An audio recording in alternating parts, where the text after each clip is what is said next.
ആശാപ്രവർത്തകരുടെ ജോലി ഭാരത്തെക്കുറിച്ച് നമുക്കെല്ലാവർക്കും അറിയാവുന്നതാണ്. എന്നാൽ ആദിവാസി മേഖലകളിൽ ജോലി ചെയ്യുന്ന ആശമാർക്ക് ഉത്തരവാദിത്വങ്ങളും ജോലിയും അല്പം കൂടി കൂടും. വയനാട് നെന്മേനി പഞ്ചായത്തിലെ ആശാപ്രവർത്തകയായ വിനീതയ്ക്ക് പറയാനുള്ളത് എന്താണെന്ന് കേൾക്കാം.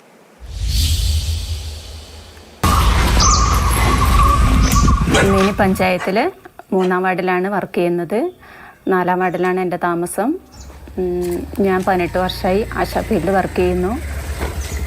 നമുക്ക് ആശായിൽ ആദ്യമൊക്കെ ഇറങ്ങിയ സമയങ്ങളിലാണെങ്കിൽ നമുക്ക് 1 മണിക്കൂർ 2 മണിക്കൂർ മാത്രം വർക്ക് ചെയ്താൽ മതിയായിരുന്നു. ഗർഭിണികളുടെയും കുട്ടികളുടെയും കാര്യങ്ങളാണ് നമ്മൾ മെയിനായിട്ട് നോക്കിക്കൊണ്ടിരുന്നത്. ഇപ്പോഴത്തെ കാലയളവിൽ നമുക്ക് ഭയങ്കരമായിട്ട് വർക്ക് വരുന്നുണ്ട്. ഒരു ദിവസം മര്യാദയ്ക്കൊന്ന് കിടന്നുറങ്ങാൻ പോലും പറ്റാത്ത അവസ്ഥയാണ്. എവിടെ കിടക്കുന്നത്? കട്ടിലൊക്കെ പുറത്താണല്ലോ. ഇന്നലത്തെ ഗുളികയും മരുന്നൊക്കെ കഴിഞ്ഞോ നമ്മുടെ?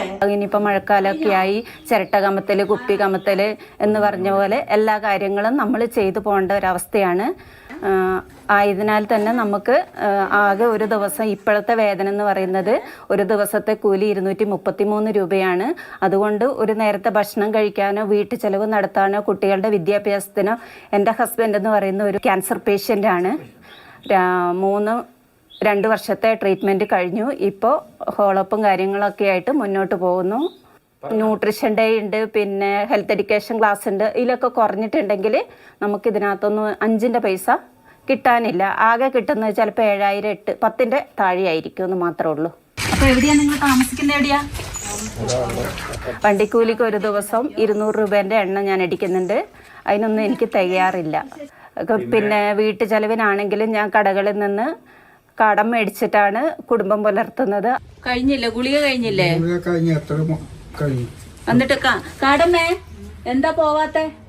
നമ്മൾ കോളനിയിലാണ് വിസിറ്റ് ചെയ്യുന്നുണ്ടെങ്കിൽ അവിടെ ഒരു രോഗി സുഖമില്ലാതെ കിടക്കുകയാണെങ്കിൽ അവരെ കൂട്ടിയിട്ട് ഹോസ്പിറ്റലിൽ കൊണ്ടുപോകണമെങ്കിൽ നമ്മൾ വണ്ടിക്കൂലി ചിലവാക്കിയിട്ടാണ് പോകേണ്ടത്. ആ വണ്ടിക്കൂലി എന്ന് പറഞ്ഞാൽ അവരെ കയ്യിൽ 5 പൈസ ഉണ്ടാവില്ല. ചിലപ്പോൾ അവരെ എന്താ പറയുക, പ്രാഥമിക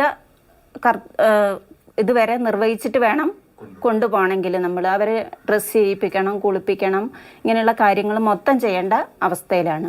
അവരെ ഒരു നേരത്തെ ഭക്ഷണം ഹോസ്പിറ്റലിൽ നിന്ന് ഇവിടെ വീട്ടിലെത്തിക്കുന്നവരെയുള്ള ചിലവും കാര്യങ്ങളൊക്കെ നമ്മൾ സ്വന്തമാണ് വഹിച്ച് കൊണ്ടുപോകാറ്.